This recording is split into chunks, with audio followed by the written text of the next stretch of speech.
Selamat siang Tribuners, Anda sedang menyaksikan live update Tribun News bersama saya Firda Ananda. Kami akan menyajikan informasi terkini dari berbagai daerah di Indonesia yang akan dilaporkan secara langsung oleh reporter kami di lapangan. Dan inilah live update selengkapnya. Kita ke berita pertama, Saudara. Partai Amanat Nasional PAN menggelar acara tasyakuran sederhana milad ke-23 tahun PAN pada Senin 23 Agustus 2021 hari ini. Perayaan tasyakuran digelar di kantor baru PAN di kawasan Warung Buncit, Jakarta Selatan. Tasyakuran tersebut digelar hybrid secara fisik dan virtual serta menerapkan protokol kesehatan. Selain dihadiri Ketua Umum PAN Zulkifli Hasan dan jajaran DPP PAN, Presiden Joko Widodo juga memberikan sambutan secara virtual dalam tasyakuran tersebut. Untuk mengetahui informasi lebih detailnya, sudah bergabung bersama saya, wartawan dari tribunnews.com, ada Hairul Umam yang akan memberikan laporannya kepada Anda, Tribuners. Halo Umam. Halo Firda. Umam, bisa dijelaskan bagaimana tadi jalannya perayaan milad ke-23 tahun PAN ini? Ya, saya melaporkan langsung dari kantor baru DPP PAN. Seperti diketahui, baru saja telah selesai perayaan tasyakuran milad ke-23 PAN.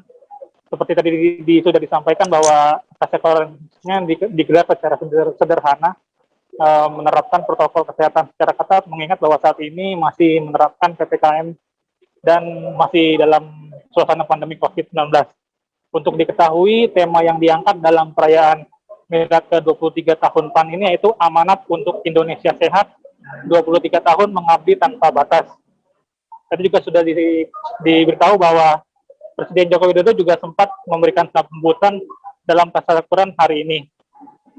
Selain itu, tasyakuran juga diisi dengan pemotongan kue ulang tahun yang bergambar lambang PAN dan juga dilakukan peresmian kantor DPP PAN yang baru oleh Ketua Umum DPP PAN Zulkifli Hasan. Umum, kemudian apa yang disampaikan oleh Presiden Joko Widodo dalam acara tasyakuran kali ini? Ya, tadi juga Pak Presiden Joko Widodo sempat memberikan pesan ya. Ada beberapa pesan, tapi di sini yang penting yaitu Pak Joko Widodo mengingatkan bahwa kader PAN ini untuk terus bergotong royong menghadapi tantangan dan juga pandemi COVID yang saat ini belum juga usai. Dan itu Pak Presiden juga mengatakan bahwa saat ini harus para kader PAN harus mengutamakan nilai-nilai kemanusiaan di dalam berpolitik. Selain itu juga Presiden meyakini bahwa Partai Amanat Nasional ini selalu berpegang teguh menegakkan nilai-nilai dan semangat reformasi sebagaimana sejarah lahirnya Partai Amanat Nasional. Umam, kemudian apa yang disampaikan oleh Ketua Umum PAN Zulkifli Hasan dalam tasyakuran milad ke-23 tahun PAN ini? Tadi juga ada beberapa poin yang disampaikan Pak Zulkifli Hasan. Yang terpenting bahwa dia merasa bersyukur Pak Zulkifli Hasan ini bahwa PAN saat ini sudah memiliki kantor permanen. Bagaimana diketahui bahwa sebelum-sebelumnya bahwa kantor PAN ini selalu berpindah-pindah ya. Selain itu juga dalam kesempatan tasyakuran tahun ini, Zulkifli Hasan juga mempertegas posisi PAN sebagai partai yang menjaga ideologi tengah. Karena selama ini PAN dikenal sebagai partai yang menjaga spirit tersebut sebagai partai nasionalis religius, tengah, dan inklusif. Demikian rekan Firda. Baik, terima kasih wartawan tribunnews.com Hairul Umam atas laporan Anda. Selamat bertugas kembali. Kita beralih ke informasi selanjutnya, Saudara. Tim penyidik Kejaksaan Negeri Timur Tengah Utara atau TTU kembali melakukan penggeledahan di rumah Kepala Desa Makun Mateus Anoid, rumah bendahara desa, serta kantor Desa Makun, Kecamatan Biboki Vetleu, Kabupaten TTU Provinsi Nusa Tenggara Timur. Proses penggeledahan yang dilaksanakan tim penyidik pada Jumat 20 Agustus tersebut adalah tindak lanjut dari laporan pengaduan oleh warga dan PPD Makun di kantor Kejaksaan Negeri Timur Tengah Utara beberapa waktu lalu. Kepala Kejaksaan Negeri Timur Tengah Utara, Robert Jimmy Lambila, melalui Kasih Pidana Khusus Kejari TTU Andrew PKA membenarkan adanya proses penggeledahan itu. Andrew mengatakan proses penggeledahan tersebut merupakan tindakan yang dilakukan tim penyidik Kejari TTU sebagai upaya pengumpulan alat bukti dalam mengungkap dugaan kasus tindak pidana korupsi Desa Makun. Dalam penggeledahan tersebut, tim penyidik Kejari TTU berhasil menyita sejumlah dokumen. Terkait informasi lebih lengkapnya akan disampaikan oleh rekan wartawan kami dari Posku Pangada Onci Rebonian. Saat ini sudah tersambung bersama kami. Halo Onci.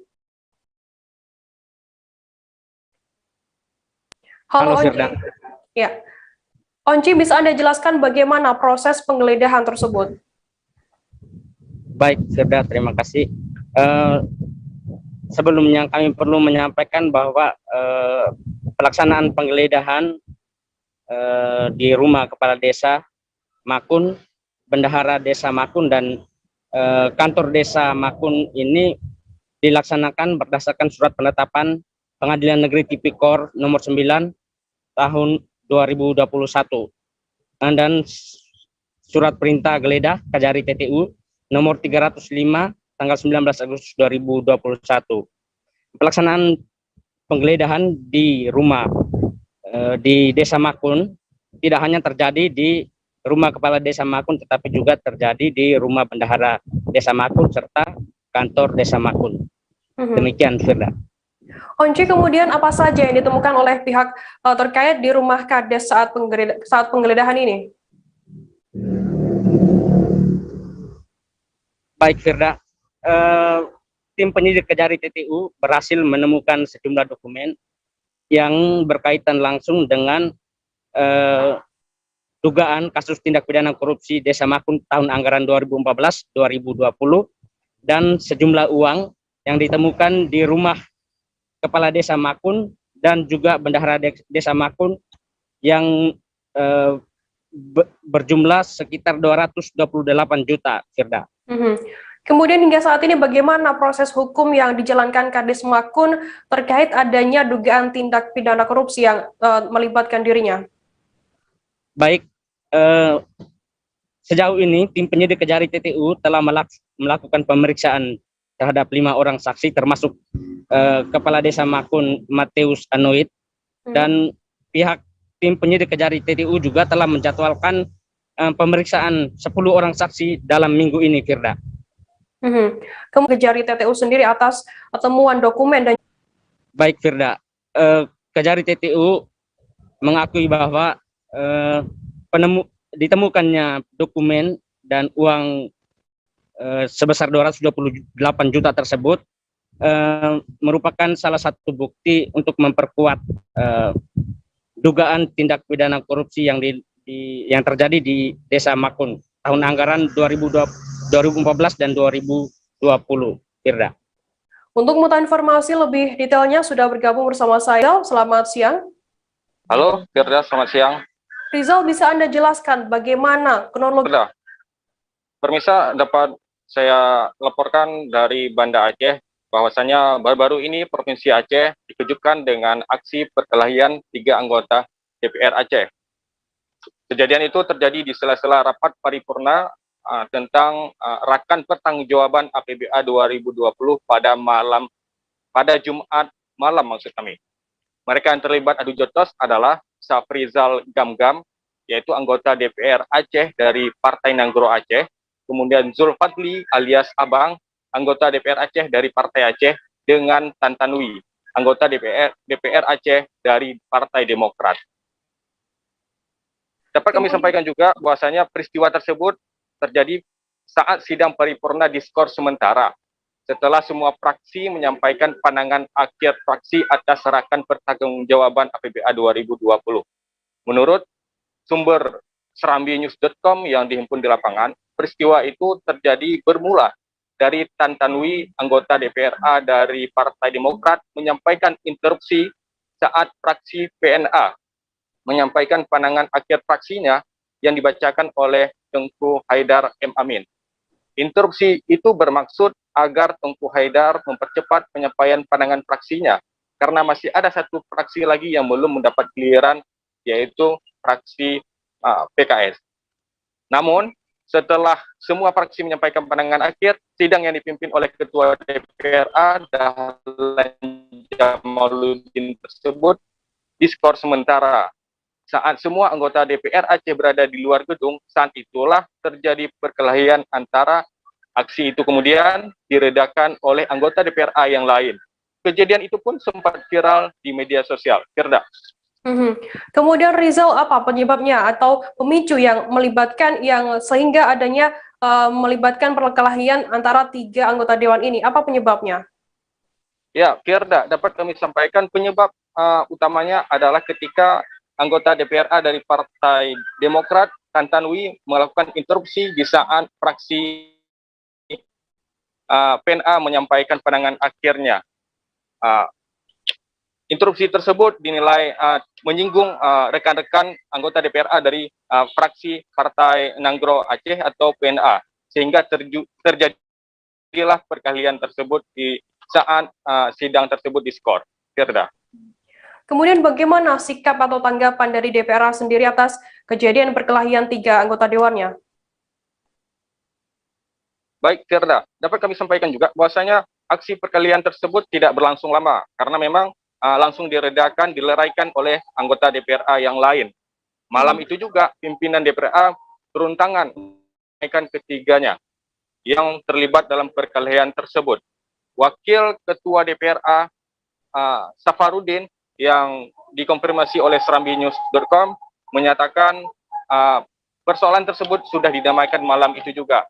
Kemudian atas nama pimpinan dan lembaga, mereka juga menyampaikan permohonan maaf kepada rakyat Aceh atas insiden ini. Firda.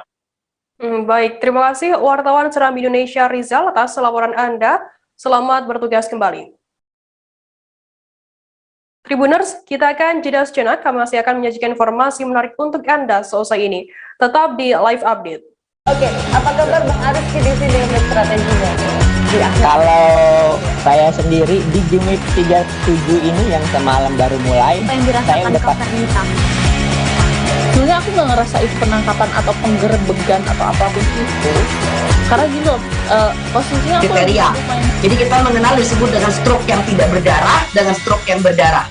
Stroke yang tidak berdarah itu biasanya ditandai dengan adanya penyumbatan. Kalau itu penyumbatan di sini mungkin pikirnya tidak ke situ kali ya, tapi kalau di Korea atau di Kamboja itu ada beberapa paper yang saya itu mas, ya dulunya tukang koran. Oh gitu ya, tukang koran. Ya saya baca ya Pak. Tuh kan pernah baca kan? Ya. Jadi kalau saya jadi pangdam itu udah bersyukur banget. Si anak ini dijadikan sebagai tersangka begitu. Ya kalau ini kita bicara yang di luar kasus Sibolombo ya, dengan nama hujan shower, di mana terdapat batas jelas antara daerah hujan dan tidak hujan yang biasanya terjadi pada fase awal mature stage atau tahap berbahaya itu Kang. Jadi mulai artinya terjadinya perlembekan. Nah itu untuk penetrasi akan sulit gitu ya. Dok saya ini menurut saya memang tidak mudah, bukan urusan tanah diambil.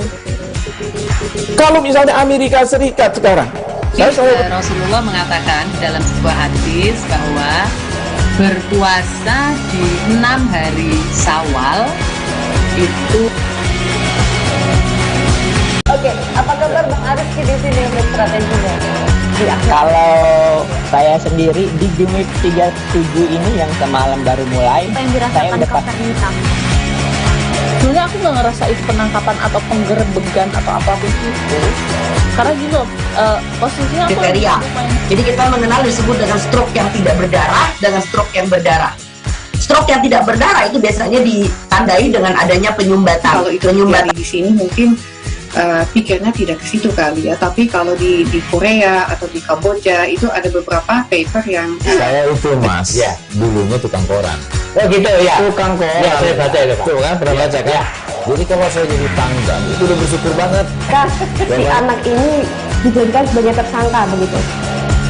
Ya kalau ini kita bicara yang di luar kasus Sibolombo ya, dengan nama hujan shower, di mana terdapat batas jelas antara daerah hujan dan tidak hujan yang biasanya terjadi pada fase awal mature stage atau tahap berbahaya itu Kang.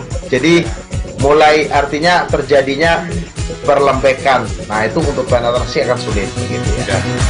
Dok saya ini menurut saya memang tidak mudah, bukan urusan tanah diambil. Kalau misalnya Amerika Serikat sekarang, Rasulullah mengatakan dalam sebuah hadis bahwa berpuasa di 6 hari Syawal itu. Oke, apa kabar Bang Aris di sini untuk strateginya? di akhir. Kalau saya sendiri di game week 37 ini yang semalam baru mulai, Apa yang saya dirasakan udah Kak Fernita? Sebenarnya aku nggak ngerasa itu penangkapan atau penggerebegan atau apapun itu, karena gini loh, posisinya aku lagi Kriteria. main. Jadi kita mengenal disebut dengan stroke yang tidak berdarah dengan stroke yang berdarah. Stroke yang tidak berdarah itu biasanya ditandai dengan adanya penyumbatan. Kalau itu terjadi di sini mungkin pikirnya tidak ke situ kali ya, tapi kalau di Korea atau di Kamboja itu ada beberapa paper yang Saya itu mas, ya dulunya tukang koran. Oh gitu ya. Tukang koran. Ya saya baca itu pak. Tuh kan pernah baca kan? Ya. Jadi kalau saya jadi tangga itu udah bersyukur banget.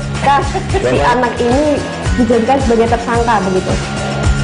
Ya, kalau ini kita bicara yang di luar kasus Situbondo ya, dengan nama hujan shower, di mana terdapat batas jelas antara daerah hujan dan tidak hujan yang biasanya terjadi pada fase awal mature stage atau tahap Berbahaya dewasa. itu Kang.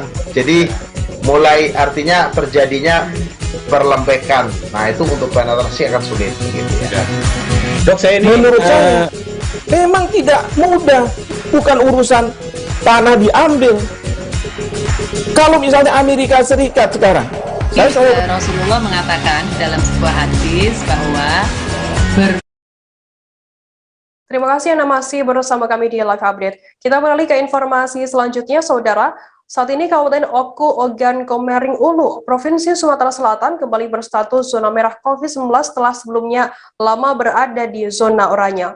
Untuk membantu meringankan beban rakyat yang terdampak PPKM, di masa pandemi ini, pemerintah setempat membagikan 10 ton beras dan 100 dus mie instan. Bantuan secara simbolis diserahkan Kapolres Oku AKBP Danu Agus Purnomo di halaman Mapolres Oku. Selanjutnya akan dibagikan melalui Polsek jajaran kepada penerima manfaat. Menurut Kapolres Oku, ini merupakan bantuan dari Polda Sumsel yang didistribusikan kepada masyarakat yang terdampak COVID-19. Terkait informasi lebih lengkapnya akan disampaikan oleh rekan wartawan kami dari Sriwijaya Pos, ada Leni Cuita yang saat ini sudah tersambung bersama kami. Halo, selamat siang Leni. Selamat siang, Firda.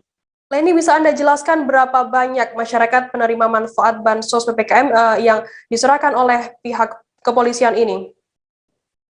Baik, rekan Firda. Kabupaten Oku saat ini memang masuk ke zona merah.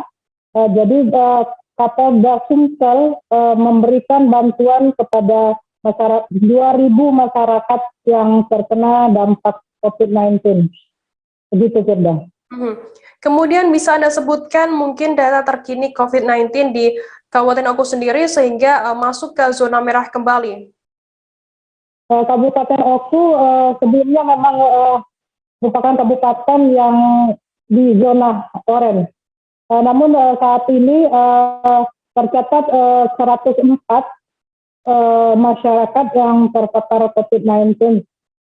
Di antaranya 43 itu dirawat dan 61 isolasi mandiri. Begitu, rekan Firda. Leni, kemudian langkah apa saja yang dilakukan oleh pihak terkait untuk mengendalikan penyebaran COVID-19 di Kabupaten Oku sendiri? Baik, Firda.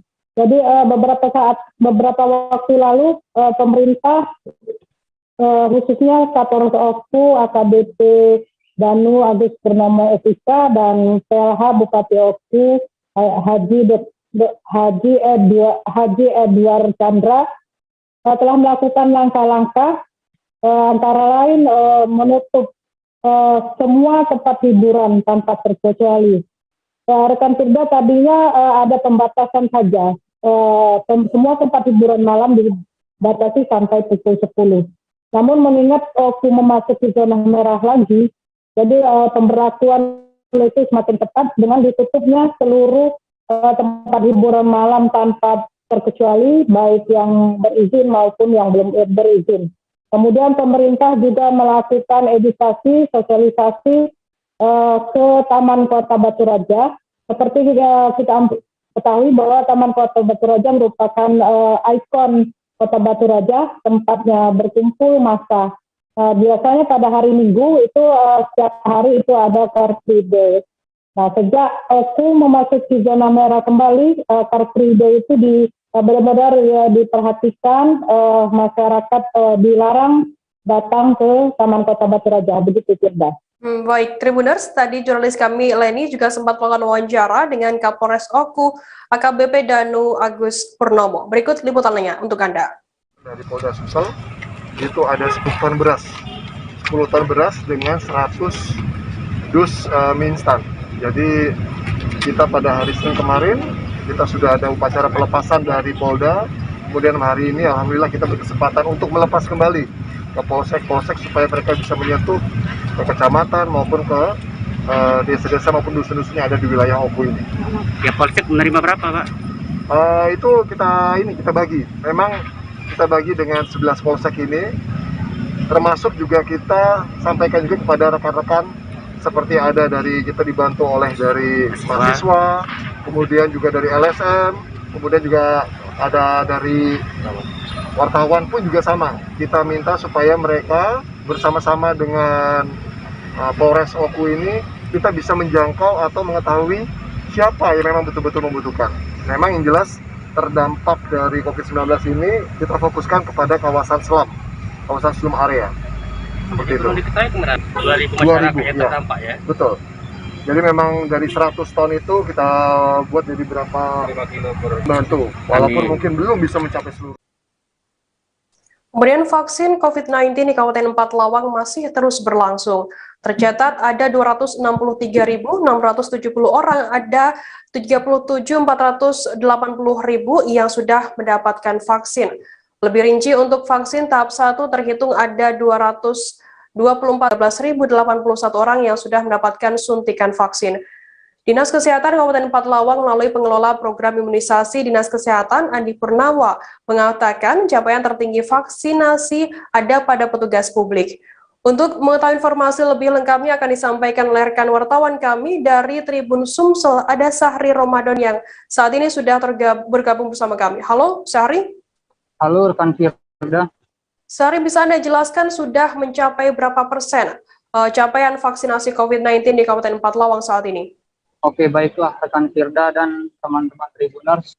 Untuk Kabupaten 4 Lawang sendiri saat ini yang sudah divaksin itu sekitar 37.480 orang. Atau ini kalau lebih lengkapnya lagi itu tahap 1 24.390 dan tahap 2 13.081.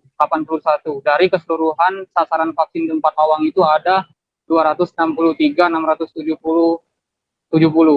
Jadi kalau kita persentasekan itu ada sekitar 13 hingga 14% yang sudah divaksin. Begitu, Firda. Sorry, kemudian bagaimana dengan kondisi stok vaksin di Kabupaten 4 Lawang saat ini? Baiklah. Baik, Firda.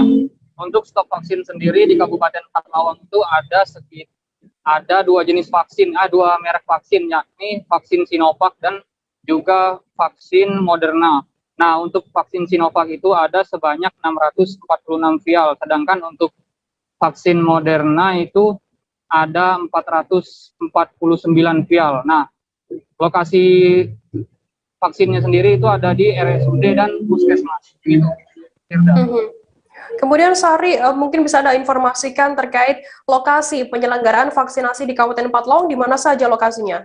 Nah, untuk ini penyuntikan vaksin di Kabupaten 4 Lawang ini sejauh ini cuma ada di 2 tempat, yakni Puskesmas dan juga Rumah Sakit Umum Daerah Tebing Tinggi. Adapun Puskesmas tersebut itu ada di tiap-tiap kecamatan yang ada di 4 Lawang. Kurang lebih itu ada 10 puskesmas di masing-masing kecamatan. Begitu, Firda. Berarti masyarakat bisa mendapatkan suntikan vaksin di vaskes terdekat di puskesmas seperti itu. Baik, Tribuners, tadi jurnalis kami juga sempat melakukan wawancara dengan pengelola program imunisasi Dinas Kesehatan Andi Purnawa. Berikut liputannya untuk Anda. Berdasarkan data yang dari KCPN, kita per kemarin 22 Agustus 2021 untuk suntikan pertama kita ada 24.390 dosis, kemudian di suntikan kedua ada 13.081. Jadi total per kemarin 22 Agustus itu sudah 37.480 dosis. Itu kalau dipersentasekan itu berapa persen? Kalau berdasarkan persentase secara keseluruhan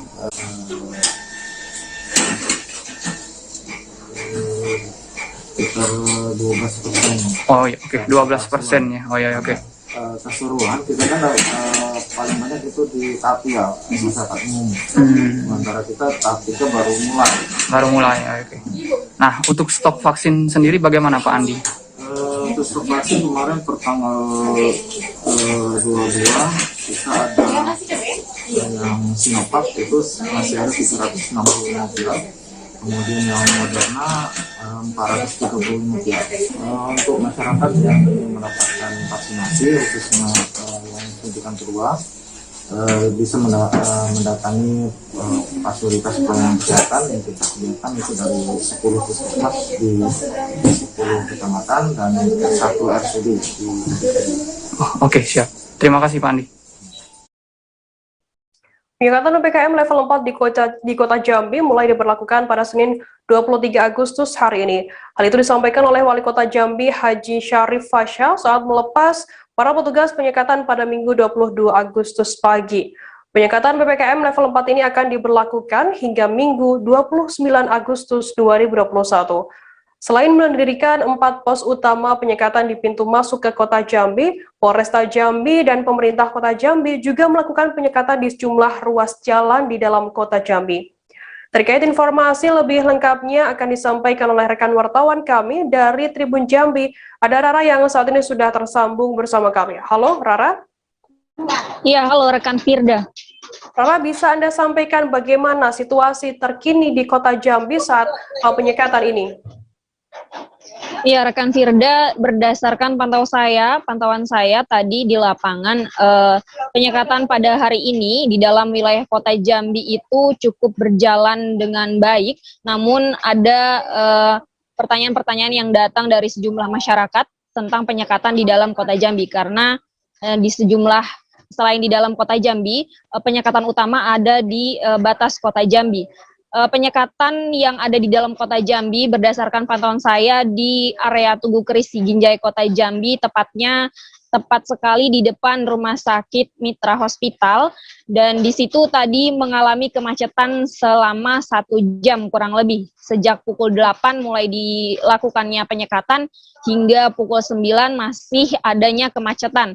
Begitu setelah itu dari pukul 9 ke atas masyarakat masih melakukan aktivitas untuk putar balik karena adanya penyekatan itu tadi diarahkan ke dalam jalan tikus, sehingga masyarakat yang sudah mengerti tidak terlalu masih bisa mengantisipasi bagaimana dapat melintasi jalan tersebut, Firda. Rara, kemudian seperti apa sebenarnya mekanisme penyekatan yang diberlakukan di Kota Jambi yang dimulai pada hari ini? Jadi untuk mekanisme penyekatan di dalam Kota Jambi dan juga di perbatasan, maksud saya di jalan masuk menuju Kota Jambi itu ada beberapa titik. Yang pertama itu ada 4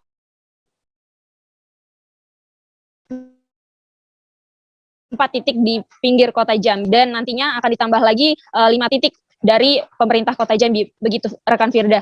Dan selain itu, masyarakat yang ingin masuk ke dalam Kota Jambi itu hendaknya membawa beberapa syarat yang harus mereka lengkapi. Yang pertama adalah STSRP ataupun masyarakat yang hendak melakukan aktivitas bekerja di dalam Kota Jambi. Selain itu, masyarakat yang dari Kota Jambi hendak keluar Kota Jambi juga menggunakan surat tersebut. Dan satu lainnya adalah antara hasil PCR, antigen maupun vaksinasi, seperti itu rekan Firda.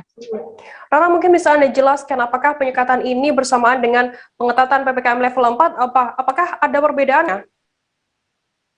Ya, benar sekali, penyekatan saat ini itu bersamaan dengan adanya pengetatan PPKM level 4. Tentu saja ada beberapa wilayah di dalam kota dan juga di pinggir Kota Jambi untuk masyarakat melakukan mobilitasnya terbatas dengan beberapa syarat yang telah ditentukan pemerintah Kota Jambi. Namun pengetatan yang dalam hal ini diterapkan oleh pemerintah Kota Jambi yaitu pengetatan adanya aktivitas masyarakat di sektor-sektor esensial, kritikal, dan juga non-esensial, seperti itu. Dan untuk yang pengetatan maksud saya tadi, adalah masyarakat yang non esensial itu tidak diperbolehkan sama sekali selama 7 hari yang disebutkan tadi. Pertama dari tertanggal 29 hingga tanggal 29 nanti itu tidak diperbolehkannya beraktivitas kecuali mereka yang melakukan usahanya secara daring 100% seperti itu. Nah, untuk masyarakat yang menjajakan dagangannya seperti kuliner, makanan dan minuman seperti itu diperbolehkan asalkan tidak makan di tempat ataupun dine in. Mereka diperbolehkan membeli di tempat makanan atau minuman tersebut namun dibawa pulang ataupun delivery seperti itu. Tolong mungkin bisa Anda jelaskan apakah ada dari masyarakat, bagaimana kemudian respon dari masyarakat, apakah ada polemik yang terjadi terkait adanya pemberlakuan penyekatan dan juga pengetatan PPKM level 4 di Jambi saat ini? Iya benar sekali rekan Firda, di sini ada beberapa polemik yang terjadi di masyarakat lantaran adanya pengetatan di dalam kota Jambi ini dan juga penyekatan tadi ada beberapa masyarakat yang tidak paham tentang mekanismenya. Jadi ada persepsi masyarakat tidak boleh sama sekali masuk ke kota Jambi padahal boleh masuk ke kota Jambi namun dengan beberapa syarat yang telah saya sebutkan sebelumnya. Nah, kalau untuk pengetatan masyarakat masih tidak berkenan untuk tidak melakukan aktivitas bekerjanya karena dibatasi lantaran tempat bekerjanya itu adalah sektor non esensial seperti itu. Nah, untuk pedagang mereka masih tidak terima dan bingung dengan sistem penjualan secara online 100%, penjualan secara online dan juga makan tidak di tempat karena sebagian besar pemasukan mereka itu dari makan di tempat para pelanggannya. Seperti itu, rekan Firda. Baik, Tribuners, tadi jurnalis kami Rara juga sempat melakukan wawancara dengan Brigadir Dharma personil Ditlantas Polda Jambi. Berikut dan juga Kasatpol PP Kota Jambi, di berikut liputannya untuk Anda. Oke, berarti ada jalurnya ya Pak ya? Ada, jalur alternatif yang kita siapkan sudah ada, semua sudah terplotting dengan anggota, jadi masyarakat udah nggak perlu ribet lagi dan tidak perlu kesasar lagi kemana-mana nantinya. Oke, berarti ini sama dengan penyekatan di dalam kota Jambi wilayah lainnya ya? Benar sekali, untuk ini hari ini serentak semuanya. Jadi penyekatan-penyekatan yang untuk di dalam kota Jambi termasuk di Tugu Keris dan simpang-simpang lainnya termasuk yang dari luar Provinsi Jambi pun kita sekat. Untuk area perkantoran, waktu masuk kantor itu adalah jam 7.15, bukan jam 8 atau jam setengah 8. Jadi apabila mereka masuk lewat dari jam 17 mungkin tidak diperbolehkan. Satu. Yang kedua, yang bekerja itu adalah yang menunjukkan surat tugas memang ke WFH, ada sebagian juga WFH, tapi masih bisa diperbolehkan jam 7:15 itu mereka sudah masuk ke lingkungan perkantoran sehingga tidak terjadi nanti kemacetan karena masih banyak beberapa karyawan atau pegawai di lingkungan pemerintah Kota Jambi yang masih terlambat. Nah, ini salah satu juga catatan. Kita beralih ke Pekanbaru, Saudara. Sebanyak 3 orang pengunjung pusat kuliner di Kecamatan Pangkalan Kuras dan Pangkalan Kerinci didapati reaktif COVID-19 saat dilakukan swab massal di beberapa tempat pada Minggu malam dalam razia protokol kesehatan. Puluhan personil gabungan dari berbagai instansi diturunkan dalam operasi justisi prokes yakni Satpol PP, Damkar, TNI Polri, BPBD, Dinas Kesehatan, dan Puskesmas setempat. Tim dipimpin oleh Kepala Satpol PP dan Damkar Abu Bakar FE dan Sekretaris Dinas Kesehatan Prima Merdekawati. Tim menyambangi beberapa pusat kuliner dan lokasi keramaian yang ada di Sorek dan Pangkalan Kerinci dan melakukan pengecekan suhu kepada pengunjung yang ada. Total ada 120 orang yang dicek suhunya di 2 kecamatan tersebut.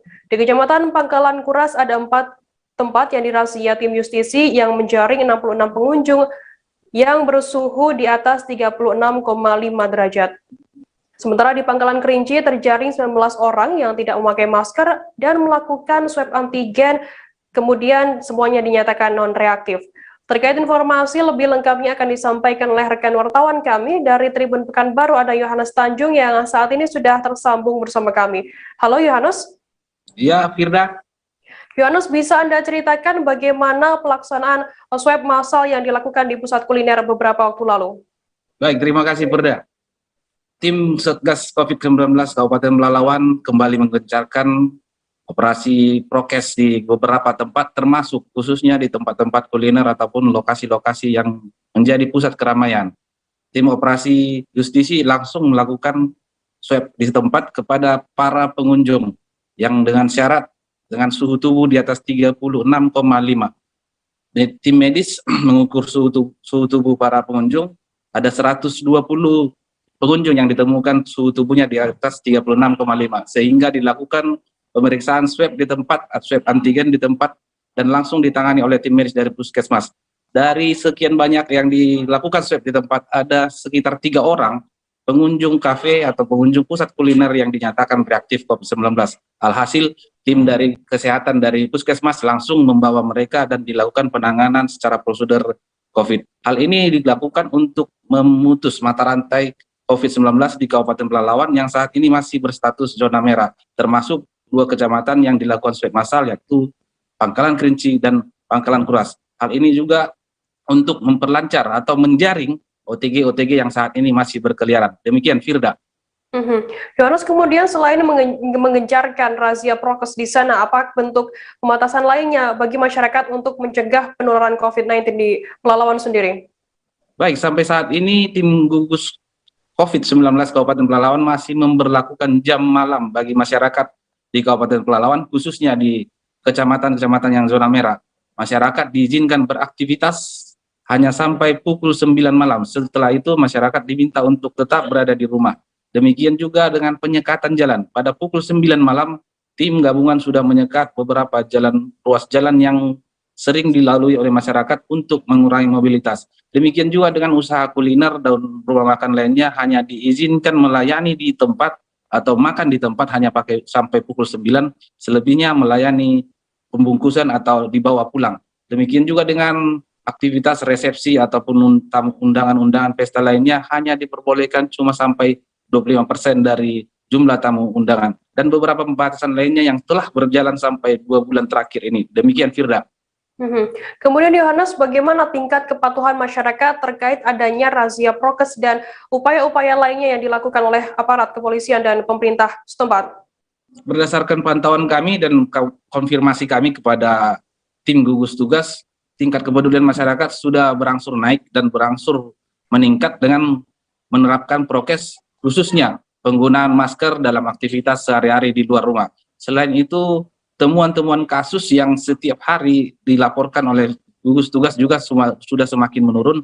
Artinya penerapan prokes dalam tatanan masyarakat maupun di pemerintahan juga sudah semakin berjalan. Demikian, Firda.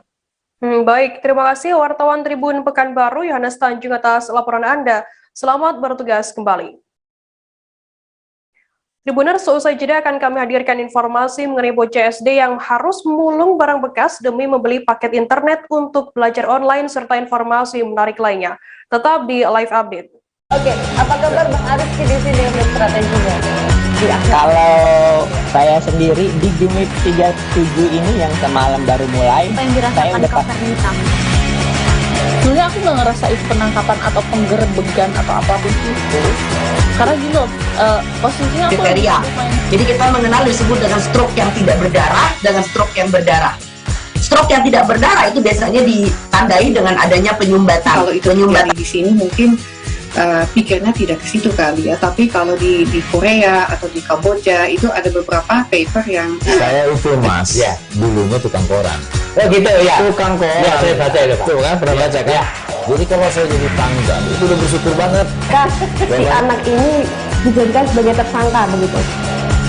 Ya kalau ini kita bicara yang di luar kasus Sebongombo ya, dengan nama hujan shower, di mana terdapat batas jelas antara daerah hujan dan tidak hujan yang biasanya terjadi pada fase awal mature stage atau tahap bahaya itu Kang. Jadi mulai artinya terjadinya perlempekan. Nah itu untuk penetrasi akan sulit begitu ya. Dok, saya ini menurut saya memang tidak mudah, bukan urusan tanah diambil. Kalau misalnya Amerika Serikat sekarang, Rasulullah mengatakan dalam sebuah hadis bahwa berpuasa di 6 hari Syawal itu. Oke, apa kabar Bang Arif di sini untuk strateginya? Kalau saya sendiri di Game Week 37 ini yang semalam baru mulai, Apa yang dirasakan Cover Hitam? Sebenarnya aku nggak ngerasa itu penangkapan atau penggerebekan atau apapun itu. Karena gini loh, posisinya aku kriteria. Jadi kita mengenal disebut dengan stroke yang tidak berdarah dengan stroke yang berdarah.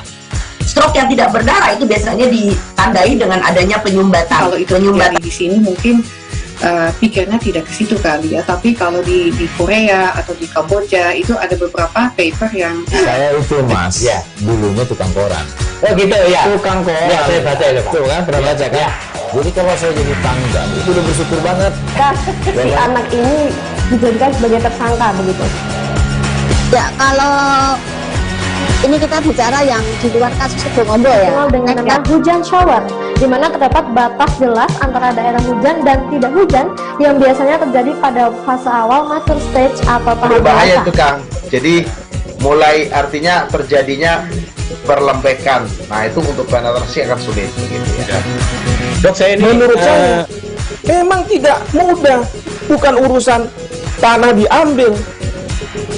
Kalau misalnya Amerika Serikat sekarang Rasulullah mengatakan dalam sebuah hadis bahwa berpuasa di 6 hari Syawal itu. Oke, apa kabar Bang Arif di sini untuk strateginya? Kalau saya sendiri di Gimik 37 ini yang semalam baru mulai, saya udah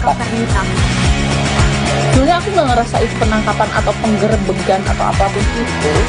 Karena gini loh, posisinya aku kriteria. Jadi kita mengenal disebut dengan stroke yang tidak berdarah dengan stroke yang berdarah. Stroke yang tidak berdarah itu biasanya ditandai dengan adanya penyumbatan. Kalau itu terjadi di sini mungkin pikirnya tidak ke situ kali ya, tapi kalau di Korea atau di Kamboja itu ada beberapa paper yang saya itu mas ya dulunya tukang koran. Oh gitu ya, tukang koran ya, saya baca ya tuh kan pernah baca kan ya.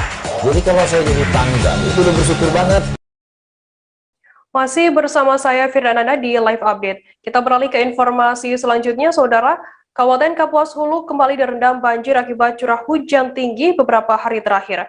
Debit air Sungai Kapuas dan anak sungai meluap sehingga merendam sejumlah permukiman warga dan ruas jalan.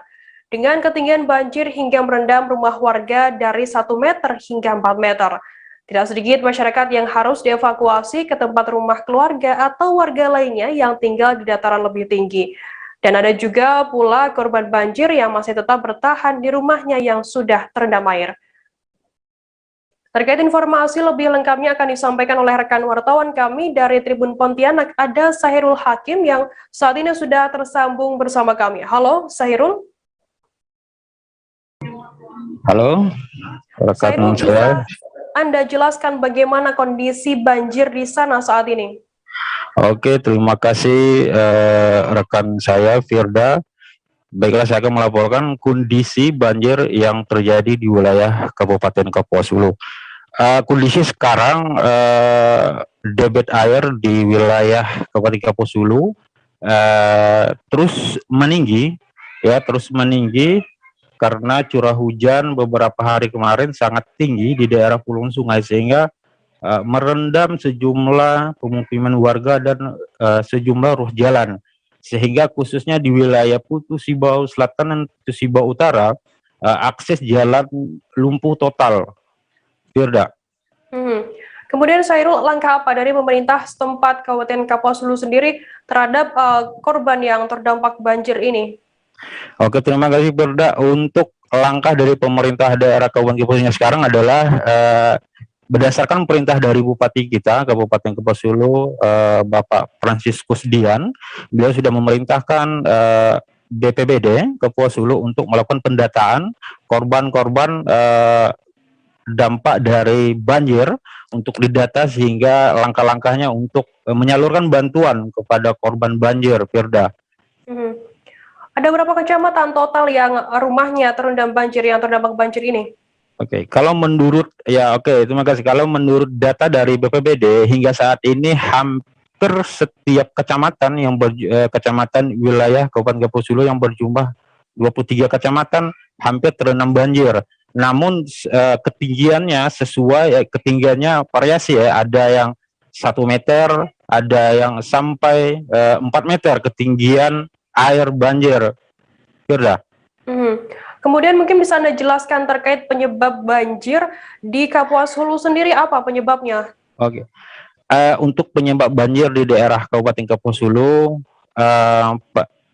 pertama adalah curah hujan. Curah hujan di daerah perhuluan sungai beberapa hari kemarin memang cukup tinggi, dan wilayah Kapuas Hulu memang sedang dilanda curah hujan yang sangat tinggi sekali, sehingga air sungai Kapuas meluap, merendam sejumlah pemukiman warga dan ruas jalan, sehingga terjadi banjir sejak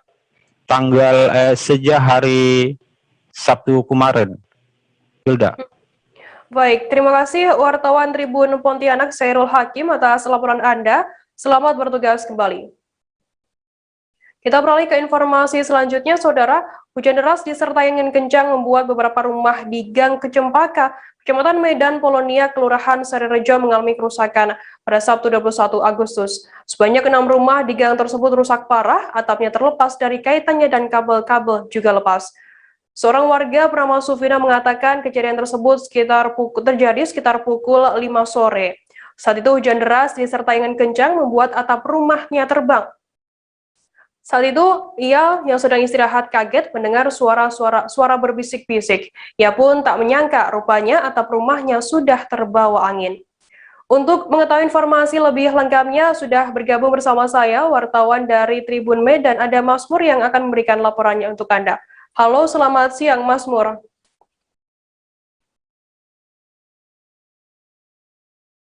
Halo Masmur. Ya Firda, selamat siang. Masmur, bisa dijelaskan bagaimana gambaran peristiwa angin puting beliung yang merusak beberapa rumah warga di Kelurahan Sarirejo beberapa waktu kemarin? Ya baik Firda, peristiwa hujan deras disertai angin puting beliung kemarin yang terjadi di Kelurahan Sarirejo, Kecamatan Medan Polonia itu terjadi sekitar pukul 17 waktu Indonesia Barat atau pukul 5 sore. Itu terjadi 2 hari lalu, hari Sabtu. Kejadian itu dikatakan warga sangat cepat. Menurut pengakuan warga sendiri, kejadian itu hanya hitungan detik dan tidak sampai 1 menit begitu. Setelah itu angin puting beliung langsung menghilang dan hujannya pun berhenti begitu. Beberapa seng atap rumah warga serta kayu balok untuk pengait seng itu sendiri terlihat sudah berserakan menutup jalan di depan rumah warga. Nah, saat kejadian itu sebagian besar warga sedang di dalam rumah. Setelah melihat atapnya terbang di bawah angin dan air hujan pun masuk ke rumahnya, warga pun langsung keluar dari rumah untuk menyelamatkan diri. Melihat kondisi seng dan kayu yang sudah berserakan di jalan, warga pun langsung bahu-membahu untuk membereskan seng dan kayu balok tersebut. Nah, akibat kejadian ini, Firda, hingga saat ini warga terpaksa harus mengungsi ke rumah tetangganya karena kondisi rumah saat ini belum selesai untuk diperbaiki. Masmur, kemudian dalam kejadian adanya angin puting beliung ini, apakah ada korban jiwa? Nah, untungnya dalam kejadian ini tidak ada korban jiwa sama sekali, Firda. Bahkan warga yang terluka pun tidak ada. Memang karena begitu angin terlihat menerjang atap, warga pun langsung segera keluar dari rumahnya begitu. Ada berapa total rumah warga yang mengalami kerusakan dan kerugian apa yang dialami oleh warga yang terdampak ini? Nah, untuk total rumah yang mengalami kerusakan parah di Kelurahan Sarirejo itu sendiri ada sekitar 6 rumah. 3 rumahnya ada di Gang Cempaka, sedangkan beberapa rumah lainnya itu adalah rumah yang terkena dampak angin puting beliung itu, karena atap rumah dan kayu balok yang menimpa sebagian atap rumah warga lainnya.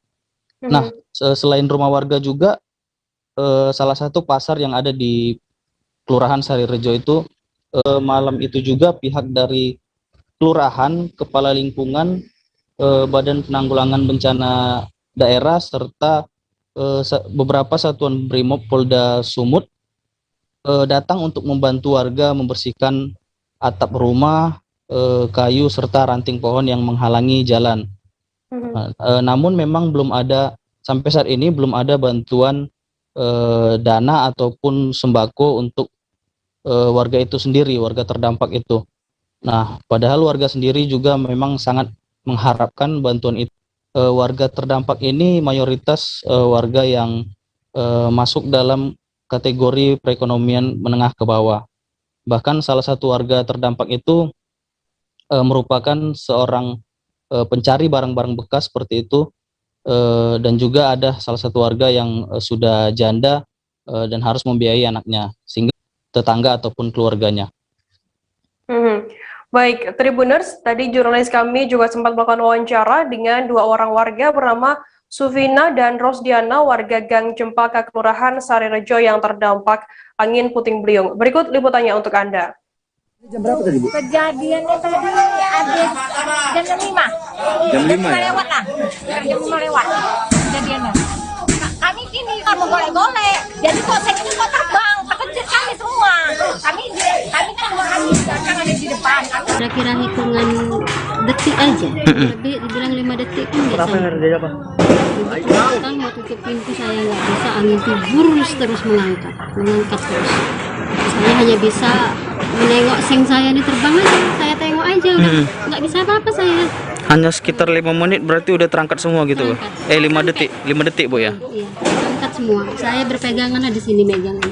Walaupun ini semalam dilepas, ini saya terbang juga. Oh, berarti nggak sampai 1 menit, Bu ya? Hitungan detik aja. Ke kayu. Terbang. Ya, berarti Bu menyaksikan langsung, Bu ya? Iya, saya di sini lah. Lagi siap cuci piring saya, kan? Di sini mau nutup pintu, nggak bisa saya tutup pintu ini tadi. Angin udah mendorong saya. Begitu saya tengok angin itu dari sana, putar angin itu. Harapan Ibu sendiri kira-kira gimana, Bu? Harapan saya ya adalah bantuan dari pemerintah. Ini udah rumah sendiri, Bu ya? Rumah sendiri. Kan saya pun ini membuat ini pun udah memang terus terang aja udah nggak tahu lagi lah gimana caranya, cuma ya memang diusahakan, Bu. Nggak mungkin juga nggak kita pasang seng kan? Iya. Hujan banjir lagi kan? Nah, itu lah.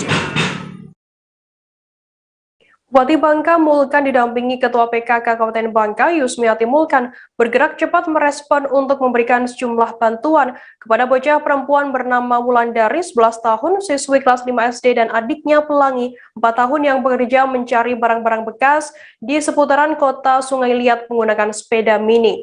Kedatangan Bupati Bangka Mulkan dan rombongan adalah bentuk respon cepat untuk meringankan beban keluarga Sugeng 58 tahun, ayah dari Wulandari dan Pelangi. Selain itu, Bupati Bangka Mulkan juga menggandeng mobil home yang memberikan 1 unit handphone baru untuk membantu Wulandari belajar daring. Untuk mengetahui informasi lebih lengkapnya akan disampaikan oleh rekan wartawan kami dari Bangka Pos, ada Edwardi yang saat ini sudah tersambung bersama kami. Halo Edwardi. Ya, halo rekan Firda. Edwardi, bisa Anda jelaskan bagaimana awal mula mengenal Wulandari dan adiknya Pelangi ini seperti apa? Ya, terima kasih rekan Firda dan seluruh Tribuners. Awal mula Wulandari dan ada seorang bocah perempuan dengan tubuh kurus dan menggunakan sepeda ini sering membawa adiknya dengan boncengan, dan juga ada kantong plastik di belakang sepedanya itu ada seperti tempat untuk menaruh barang kayak gitu. Awalnya sering melewati Jalan Jenderal Sudirman, Kota Sungai Liat sampai menuju Pemda hampir setiap hari, pagi dan sore terpantau oleh wartawan di melewati. Wajah mereka ini, kakak beradik ini bekerja membantu orang tuanya mencari barang-barang bekas, mengumpulkan barang bekas seperti buku dan botol-botol plastik yang menjadi incaran mereka. Demikian. Edwardi, kemudian apa yang dikerjakan Wulandari bersama adiknya ini sehari-hari? Ya. Oke, mereka ini rupanya mengumpulkan barang-barang bekas, terutama buku dan botol-botol plastik, untuk dijual kembali, dikumpulkan di rumah dulu, setelah cukup baru dijual ke pengepul barang-barang bekas. Membantu orang tuanya, tujuannya untuk membantu orang tuanya. Apakah Wulandari ini masih bersekolah dan bagaimana untuk sistem belajarnya? Ya, Wulandari memang setelah saya tanya-tanya, rupanya masih bersekolah aktif di kelas 5 SDN Sungai Liat, SDN 2 Sungai Liat. Namun saat ini kan Kabupaten Bangka sedang PPKM level 4 sehingga sekolah tatap muka dihentikan dan saat ini belajar daring. Rupanya dalam belajar daring Wulandari mengalami kesulitan. Pertama, HP-nya sering error. Kedua, juga kesulitan membeli pulsa paket data. Karena itu juga salah satu tujuan dia mencari barang-barang bekas untuk membantu orang tua tadi, salah satunya membeli paket data tadi ya. HP yang sering error sehingga Wulandari mengalami kendala-kendala untuk belajar daring. Namun memang pihak sekolah membolehkan juga siswa yang ada kendala bisa juga datang langsung ke sekolah mengambil tugas ataupun menyerahkan tugas langsung ke sekolah. Edwardi, mungkin bisa Anda jelaskan selain untuk dibelikan paket seperti itu, paket internet, uang hasil memulung ini digunakan untuk apa lagi? Oh iya, terima kasih rekan Rida. Dari hasil wawancara saya dengan Wulandari, rata-rata pendapatan Wulandari itu satu hari itu bisa 50-an ribu per hari bisa dapat. Kemudian digunakan selain untuk membeli pulsa paket, juga digunakan membantu orang tua untuk membantu kehidupan sehari-hari, biaya hidup sehari-hari. Kebetulan orang tua Wulandari, Pak Sugeng, mengalami sakit stroke ringan sehingga kaki dan tangannya tuh agak sedikit mengalami kesulitan dalam bergerak. Kemudian Edwardi, setelah kisah dari Wulandari dan adiknya ini viral di media sosial seperti itu, apa yang didapatkan, bagaimana untuk simpati dari masyarakat setempat dan juga pemerintah daerah setempat terkait adanya kisah mengharukan dari Wulandari dan pelangi ini?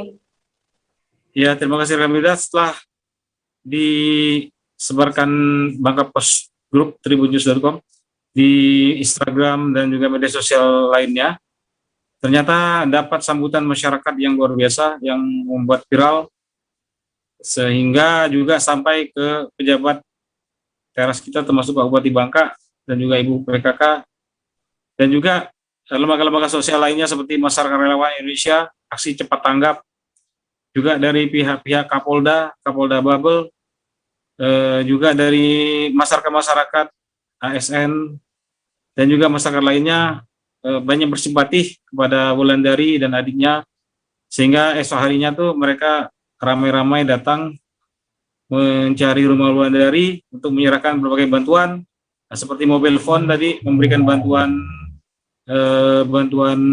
handphone baru, ya, merek yang terkenal dan juga sudah sangat lancar sehingga bisa lancar digunakan untuk belajar daring. Bupati Bangka juga memberikan bantuan sembako dan lauk pauk segala macam, juga termasuk bantuan dana.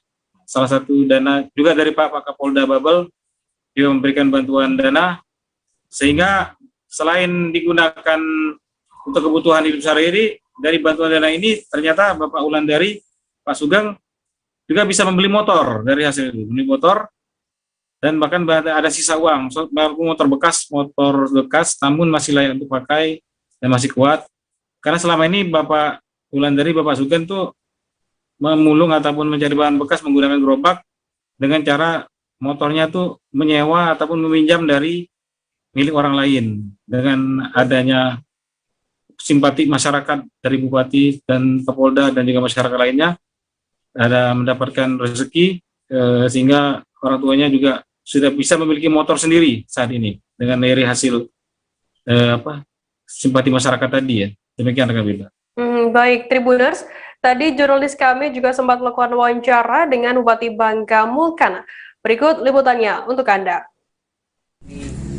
Dampingi oleh dari mobile home untuk membantu terhadap, terutama katanya untuk belajar online ini terhambat terhadap HP, sehingga teman-teman kami dari mobile home hari ini hadir bersama-sama kita langsung membantu satu unit handphone tersebut. Jadi tidak ada lagi halangan ataupun hambatan dan tidak ada lagi alasan nanti dari Wulan katakanlah untuk mencari rongsokan untuk membeli handphone, karena hari ini sudah terbantu semua. Dan juga secara langsung pemerintah daerah juga langsung membantu terhadap kebutuhan daripada keluarga Bapak Sugeng untuk dan kedua anaknya. Oke, bisa ada yang bisa disampaikan Bu tentang seorang anak yang bekerja mencari ini ya? Saya sebagai ibu PKK, penggerak PKK sangat prihatin juga ya melihat dengan kondisi anak yang seperti ini, membantu kedua orang tuanya. Jadi semalam juga langsung kepikiran, langsung kasih tahu ke Pak Camatnya bahwa hari ini kita akan menyambangi ke sini. Wali Kota Bogor Bima Arya Sugiarto bersama Kapolresta Bogor Kota Kombes Pol Susatyo Purnomo Chandra meninjau kesiapan pembukaan mal di Kota Bogor. Dalam tinjauannya itu, Forkopimda Kota Bogor juga melakukan pertemuan dengan para pengelola mal di Mall Botani Square. Dalam pertemuannya itu, Bima Arya menerima berbagai masukan dari para pengelola. Tak hanya itu, Bima juga menyampaikan agar pengelola mal mempersiapkan teknis masuk bagi para pengunjung mal yang sudah ditetapkan oleh pemerintah pusat.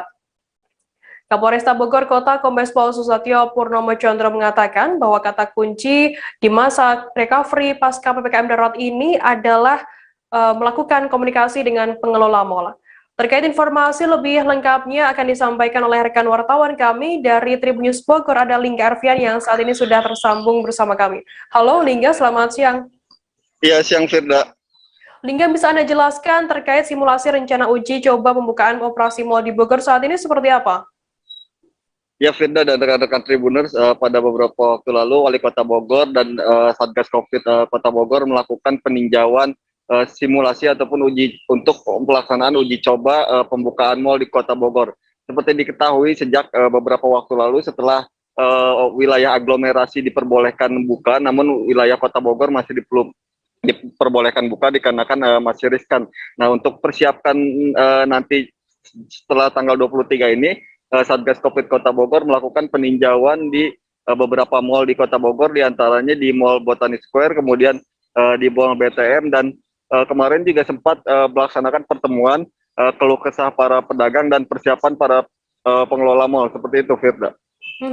Apakah dengan adanya uji coba ini, adakah nantinya sinyal operasi mal operasional di Mall Bogor akan segera dibuka, Lingga?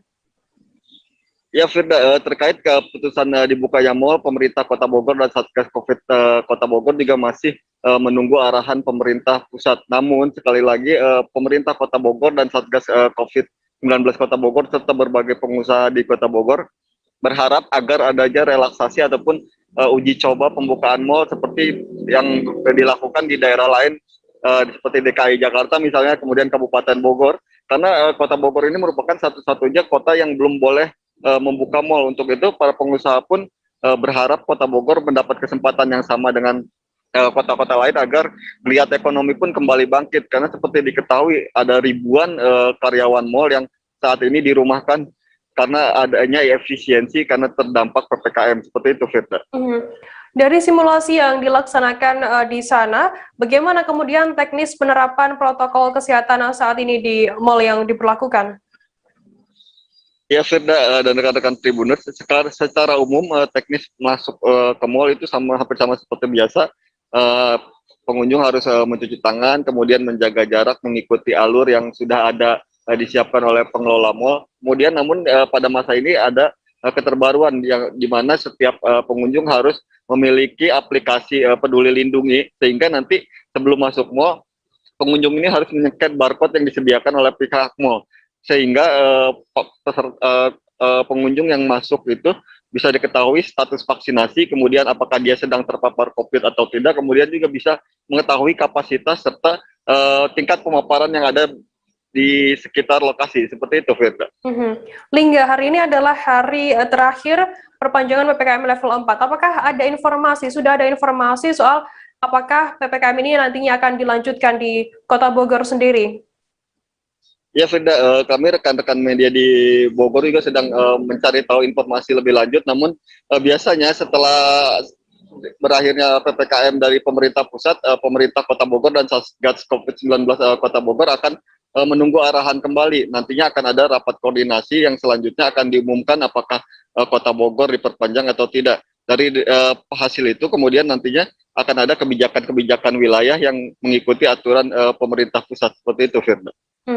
Baik, Tribuners, tadi jurnalis kami dari Tribun News Bogor Lingga juga melakukan wawancara dengan Wali Kota Bogor Bima Arya Sugiarto terkait simulasi pembukaan mal ini. Berikut liputannya untuk Anda. ya hampir 2 bulan lah ini harus tutup. Ya. Kami memastikan semuanya siap buka, QR code-nya, kemudian kita sosialisasikan juga aplikasi Peduli Lindungi, supaya ketika sudah dibolehkan sistemnya sudah siap. Artinya tanggal 23, setelah tanggal 23 ada kemungkinan syarat untuk buka? Ya, kami berharap begitu, masih menunggu arahan lagi dari Kementerian Dalam Negeri. Yang terkait masuk sendiri, apakah harus enggak. Karena Kota Bogor masih 53%. Kalau Jakarta kan sudah 100%. Jadi wajar kalau diterapkan wajib bervaksin. Kalau di Bogor belum. Nanti kalau sudah di atas 80% bisa kita terapkan itu. Nantinya diperiksanya apa Nanti aja? ada sanksi nggak sih Pak untuk pelanggaran? Pelanggaran apa? Dari Prokes. Ya sudah pasti lah. Ya kan ada checklistnya di sini. Apa saya harus dipenuhi? Kalau itu yang dipenuhi pelanggaran prokes, pasti ada sanksi. Artinya selain vaksin, pengunjung juga boleh antigen ya? Enggak, sekarang ini kan ini apa? Aplikasi Peduli Lindungi aja maksudnya. Oh, Mas. Kalau misalnya basicnya masih kertas atau kartu-kartu gitu masih boleh nggak? Harus berbagai aplikasi? Iya, semaksimal mungkin pakai ini. Informasi tadi sekaligus menutup perjumpaan kita dalam live update hari ini. Untuk memperbarui informasi Anda, saksikan terus live update setiap hari di seluruh kanal YouTube dan Facebook Tribun Network. Masih di tengah pandemi, Tribuners, kami terus mengingatkan Anda untuk selalu menerapkan protokol kesehatan dimanapun Anda berada.